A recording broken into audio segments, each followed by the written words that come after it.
Hello everyone. तो कल हमने बाकी रूल्स के बारे में पढ़ा। जर्नल बनाते समय हमको किन किन चीज़ों की ज़रूरत पड़ेगी। अभी हम ये पहला क्वेश्चन बनाएंगे, 5th नंबर क्वेश्चन बनाएंगे। पहला थोड़ा सा कठिन है, तो पहले हम इजी से स्टार्ट करते हैं। ये हमारा इजी वाला क्वेश्चन है। रोकड़ से व्यापार शुरू किया, नगद माल खरीदा, रमेश से माल खरीदा, फर्नीचर खरीदा, कमीशन नगद मिला, वेतन दिया। ये आपके इतने सौदे हैं। ये जो दिख रहे हैं आपको, रोकड़ से व्यापार शुरू किया, नगद माल खरीदा, इन सारों को बोलते हैं, इन सब को बोलते हैं सौदे, व्यवहार या लेन देन। ये दो पक्षों के बीच होता है, इसको बोलते हैं सौदे या व्यवहार। साइड में इनका अमाउंट दिया गया है। तो इस सौदे को देखते हुए हम ये जर्नल बनाएंगे अपना।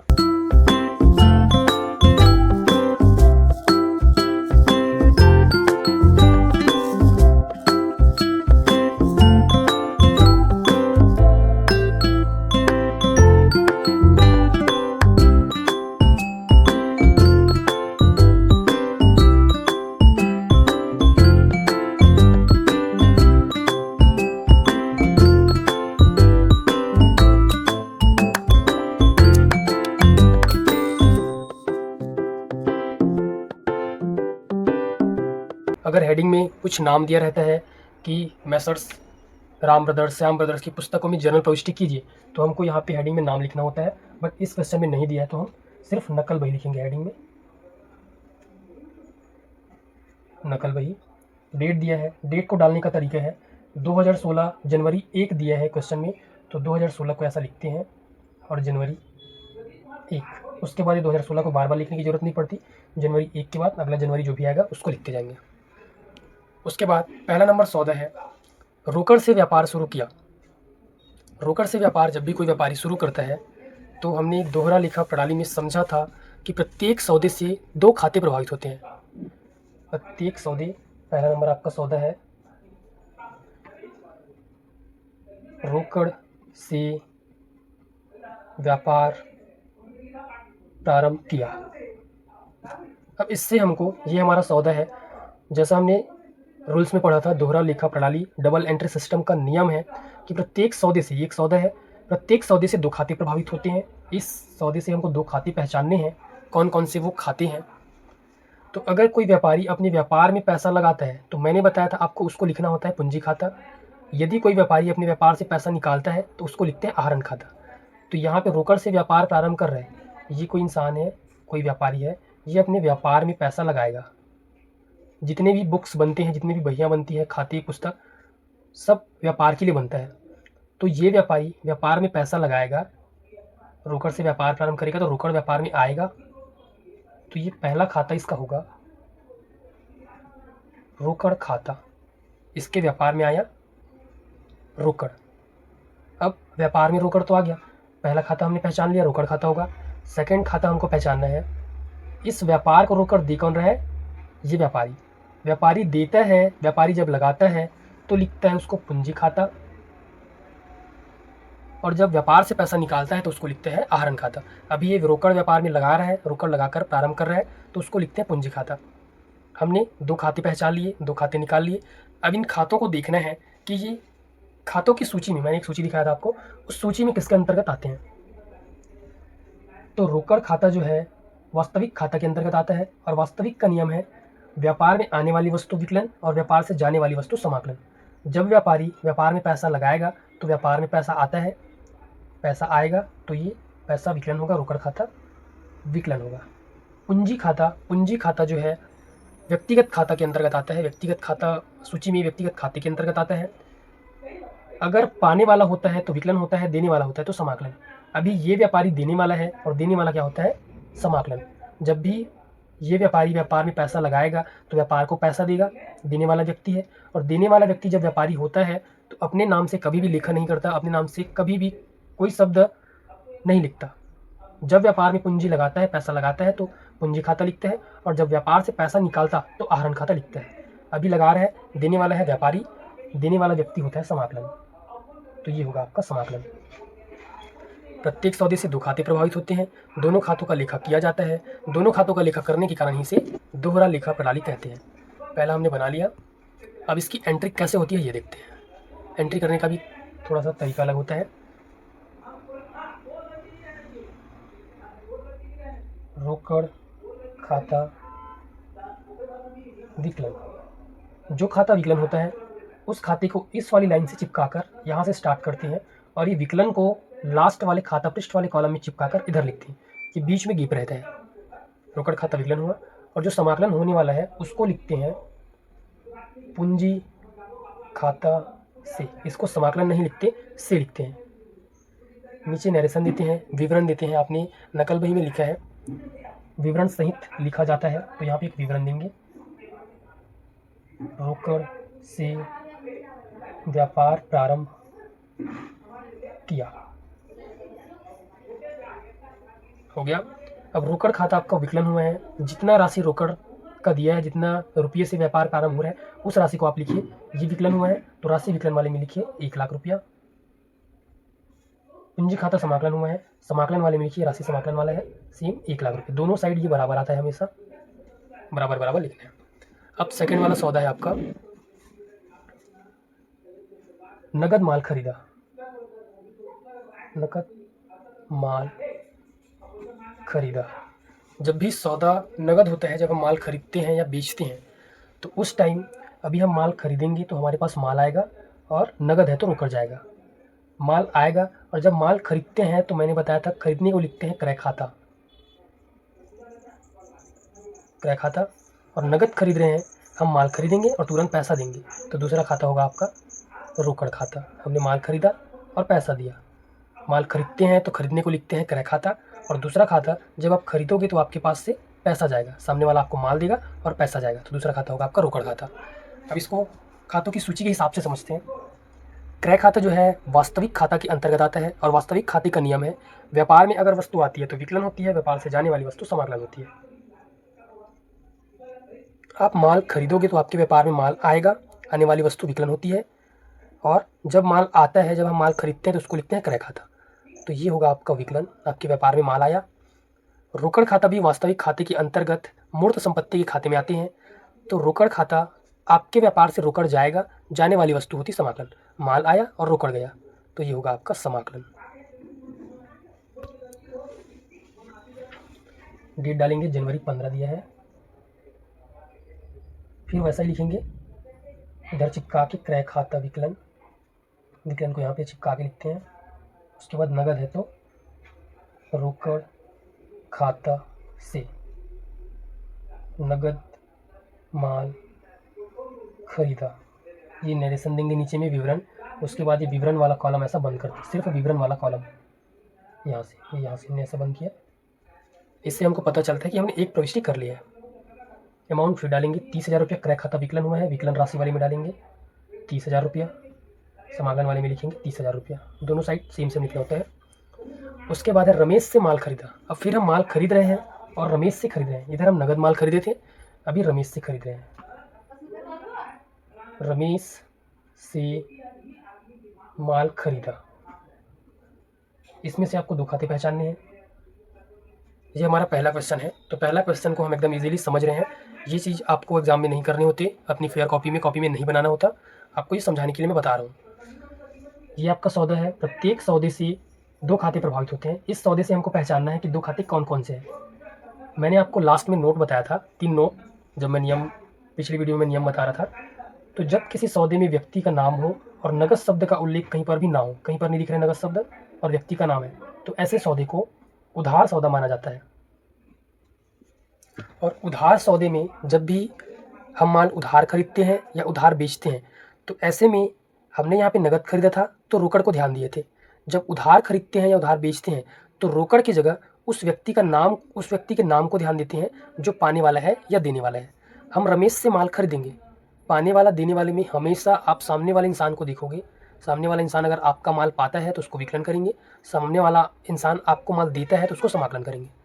रमेश से हम माल खरीदेंगे तो माल खरीदने को लिखते हैं क्रय खाता। क्रय खाता, ये पहला खाता हो गया। दूसरा खाता रोकड़ होता अगर ये नगद होता तो, पर व्यक्ति का नाम दिया, नगद शब्द नहीं दिया है, तो ये उधार सौदा माना जाता है।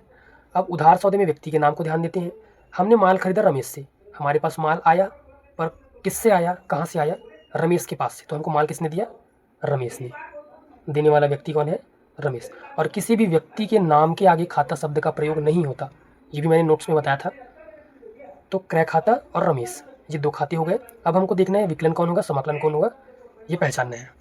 क्रय खाता खातों की सूची में वास्तविक खाते के अंतर्गत आता है। मैंने पिछले वीडियो में बताया है आधारभूत शब्द क्या है, खातों की सूची क्या है, दोहरा लेखा प्रणाली क्या है, जर्नल क्या है, रोजनामचा क्या है, बाकी नोट्स क्या है, कैसे इसकी एंट्री करनी है, गोल्डन रूल्स क्या है। आप पिछली वीडियोस देखना, उसके बाद ये सवाल आपको, ये क्वेश्चन आपको समझ में आएगा।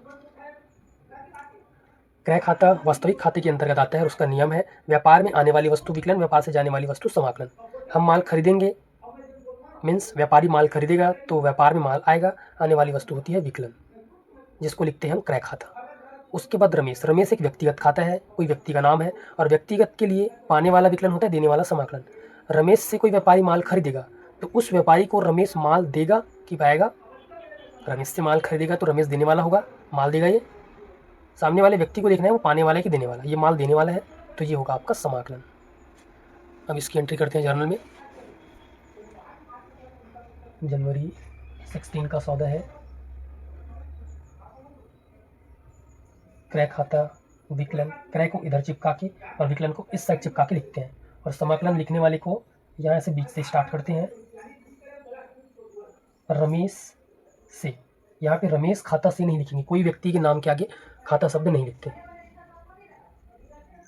रमेश से उधार माल खरीदा, ये आपका नरेशन। उसके बाद ये प्रविष्टि कंप्लीट होगी तो यहाँ विवरण वाले कॉलम को बंद करते हैं। अमाउंट देखते हैं कितना दिया इसका, 20,000 रुपया, और यहाँ पे भी 20,000 रुपया, दोनों साइड सेम सेम आता है। अगला जनवरी 24 का सौदा है। अगला सौदा देखते हैं, फर्नीचर खरीदा, फर्नीचर खरीदा, ये आपका एक सौदा है। सौदे में हमको पहले 2 खाते पहचानने हैं, प्रत्येक सौदे से 2 खाते प्रभावित होते हैं। तो फर्नीचर आप खरीदोगे, कोई व्यापारी फर्नीचर खरीदता है।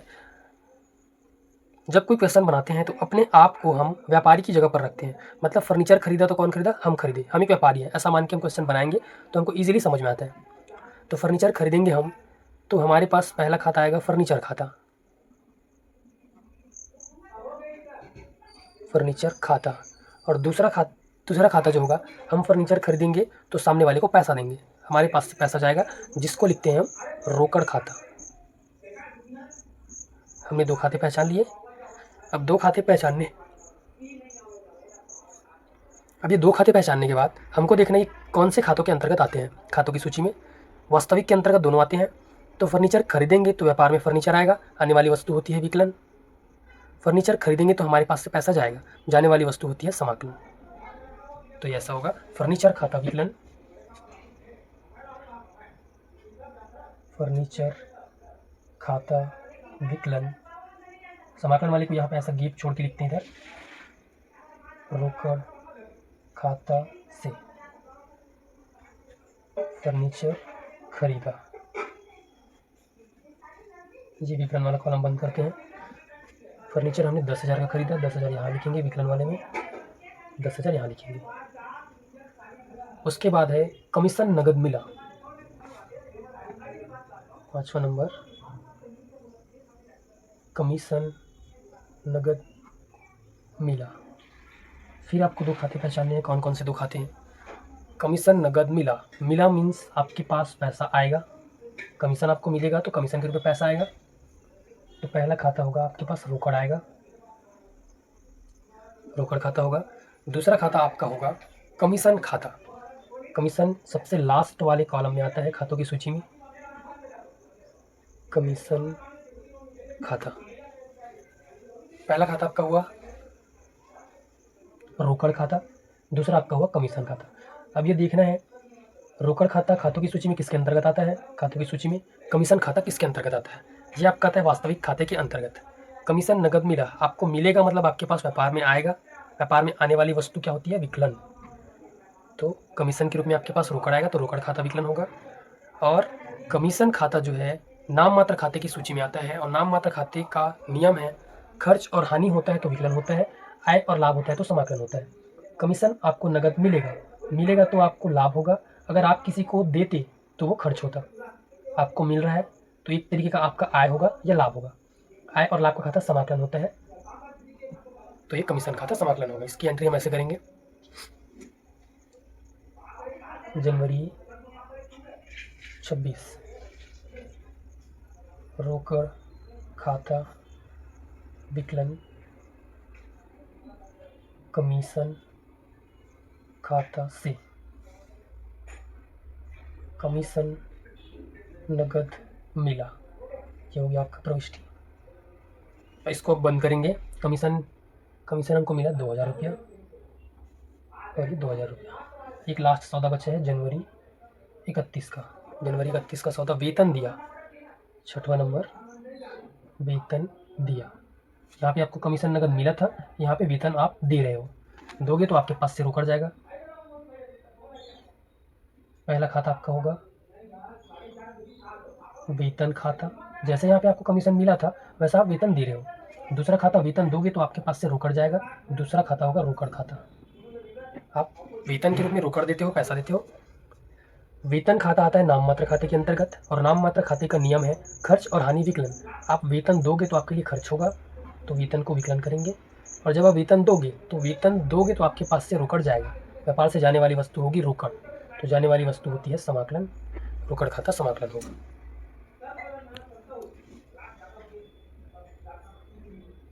वेतन खाता विकलन रोकड़ खाता से वेतन दिया।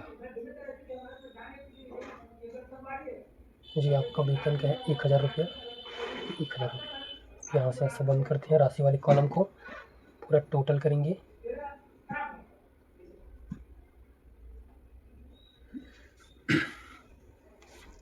टोटल करने का मैं जैसा टोटल करता हूँ वैसा आपको बता रहा हूँ। जितने भी लाख है उसको पहले जोड़ते हैं। 1 लाख यही बस है, बाकी तो 1000 में है। 1 लाख को कहीं पे आप लिख लेना, जैसे मैं यहाँ पे लिख लेता हूँ 1 लाख। उसके बाद 1000 को जोड़ते हैं। ये 30,000 और 20,000 50,000, 50 और 10 60,000, 60 और 2 62, 62 और 1 63,000। ये इजी था, आसानी से हो गया। तो 1,63,000 इसका टोटल आएगा। दोनों साइड का 1,63,000 आएगा, दोनों साइड सेम अमाउंट है। तो ये आपका आंसर आ गया। इतना ऐसे बनता है आपका ये नकल बही। हमने सबसे पहला क्वेश्चन देखा और इजीली देखा। कोई भी कन्फ्यूज़न होती है आप कमेंट करके पूछ सकते हैं कि कौन सा क्वेश्चन कैसे बन सकता है। ये हमारा फर्स्ट क्वेश्चन था